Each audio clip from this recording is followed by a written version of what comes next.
what a day.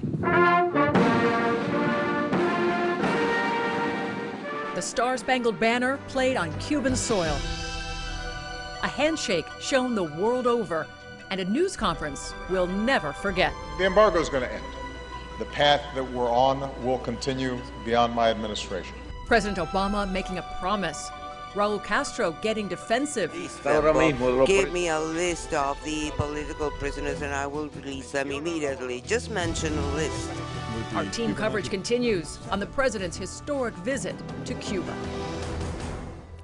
Right now on Local 10 News at 6, historic visit, and Local 10 News is live in Cuba, day 2 of President Obama's historic visit, and a news conference with Cuban President Raul Castro. But things get a little tense when reporters start asking questions, all of it coming to a bizarre ending.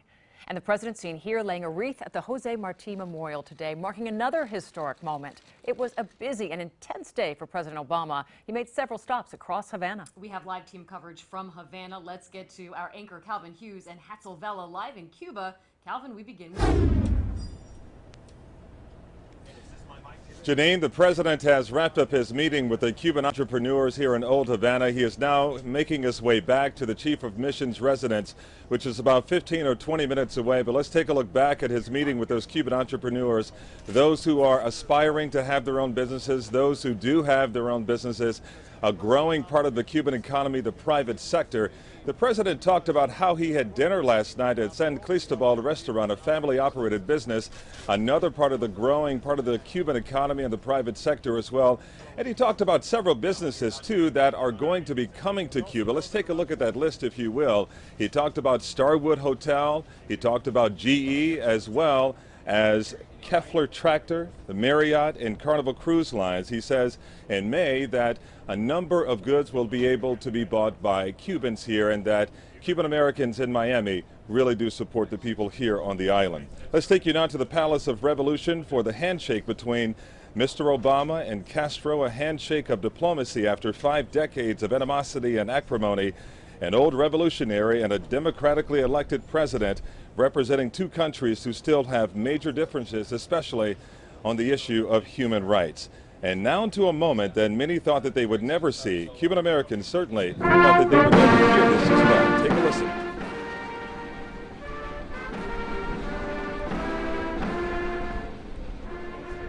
The national anthem played by Cuba's military band as the president stood at attention with his hand on his heart. That marked the beginning of a very long day for the president, what will be an 11-hour day that will conclude with a state dinner with Raul Castro and his wife, and President Barack Obama and Michelle Obama at the Palace of Revolution. Here's a look back at the highlights of the president's first full day in Havana, Cuba.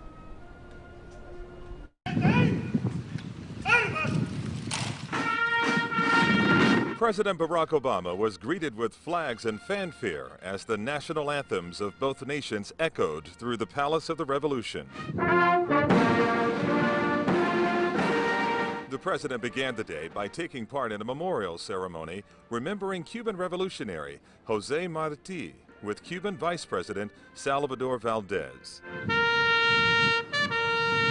From there, it was on to an historic bilateral meeting with Cuban President Raul Castro.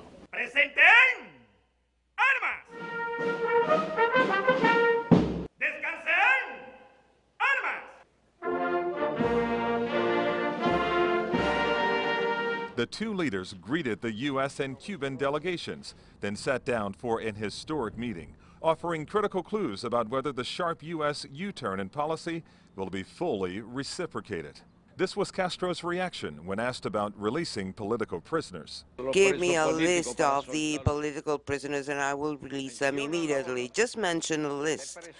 What political prisoners? Give me a name or names. At the same time, President Obama was equally adamant about individual freedoms. And the goal of the human rights dialogue is not for the United States to dictate to Cuba how they should govern themselves, but to make sure that we are having a frank and candid conversation around this issue, and hopefully that we can learn from each other.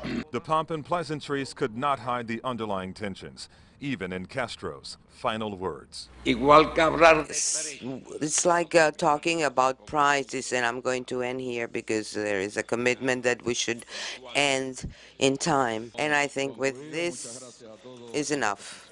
We have concluded. Thank you for your participation. You have to give you an idea of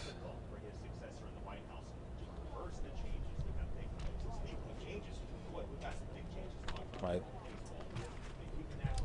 Okay, and we know that the president was also very busy as well, once again heading back to the chief of mission zone, but also he came here with the Secretary of State, John Kerry. You can see him meeting with Cuba's top foreign minister, Bruno Rodriguez. Now, this is not their first time meeting. They met back in August of last year when the American embassy officially opened, and that was the first time that a U.S. Secretary of State had traveled to Cuba in some 70 years. And the president also has the first lady here and the first family as well, Malia and Sasha, and the president's mother-in-law is here as well. They were in Old Havana today at the Old Art Cuban factory here, where they met with some young selected teenagers, some Cuban girls, to talk about Michelle Obama's Let's Girls Learn initiative. And she talked with them briefly about how to empower the family, and the best way to do that, she says, was certainly to educate young girls. Now, we were told by the White House that those Cuban girls were told in Spanish to remain quiet and not to cross their legs. It was a very controversial moment at that meeting with the First Lady Michelle Obama, with those selected teenage girls who were invited to the old Cuban factory. My colleague here, Hatzobella, has joined me now, and there was a lot of reaction from people who saw the motorcade today, and not to mention that historical moment at the wreath-laying ceremony at the Plaza de Revolucion. Yeah, we saw a lot of folks that were able to somehow make it to the point where we were in the plaza because it was all media there. But then we saw some folks kind of trickle in and start trying to get a glimpse of the president as he arrived at the Plaza de Revolucion, something that we haven't seen much, at least in the first day, right? But now we're seeing more of that. For the first time, our photojournalist was able to capture crowds waiting as the president drove by. We're just beginning to see how Cubans react when the President of the United States rolls by. Cuban security allowing crowds to get a glimpse of the president on his way to meet local private business owners.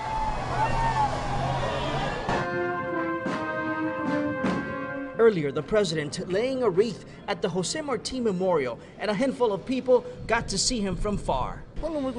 Ney Serrano says he watched some of the morning's events at home on TV. Of Marti, a national hero, he says this. Un intelectual muy grande.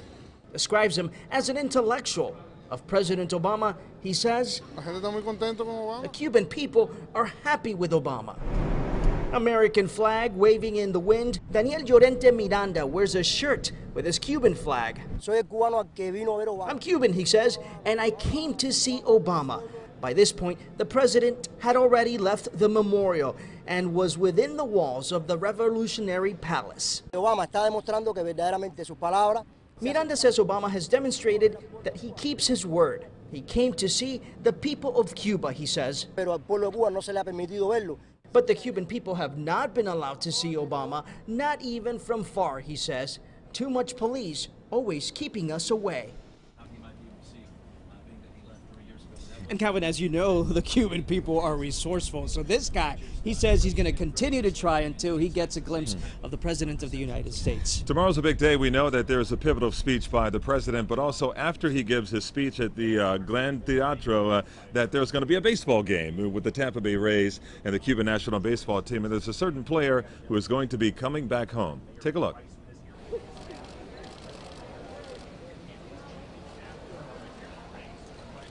These are the moments, Calvin, when Dayron Varona for the first time sees his family after being gone since 2003. This is a player, an outfielder for the Tampa Bay Rays, 28 years old, from Camagüey, who left back in 2003 with his mother. They went to Haiti. Eventually, he made it to the United States and was recruited for the Tampa Bay Rays. Just an incredible moment here as this young man comes back to Cuba. That game tomorrow is going to carry special significance for him, no doubt about it. No doubt. It also special significance for another gentleman we met. His father had not been in Cuba since 1945. It is his first time here on the island, and what an amazing time that both can share this special moment at a baseball game. Not everybody is happy about that game of baseball diplomacy. Of course, we'll have a lot more on that coming up tomorrow. But tonight, the president is once again going to be with Raul Castro at the Palace of Revolution.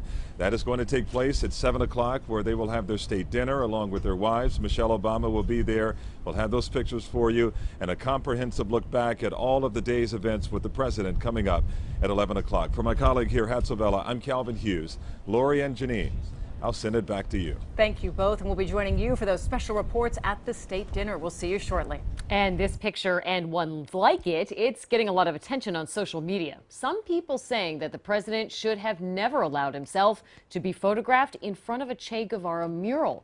This picture was snapped when he was standing with several officials at today's wreath-laying ceremony. Guevara, who was a major figure of the Cuban Revolution, considered the U.S. his worst enemy.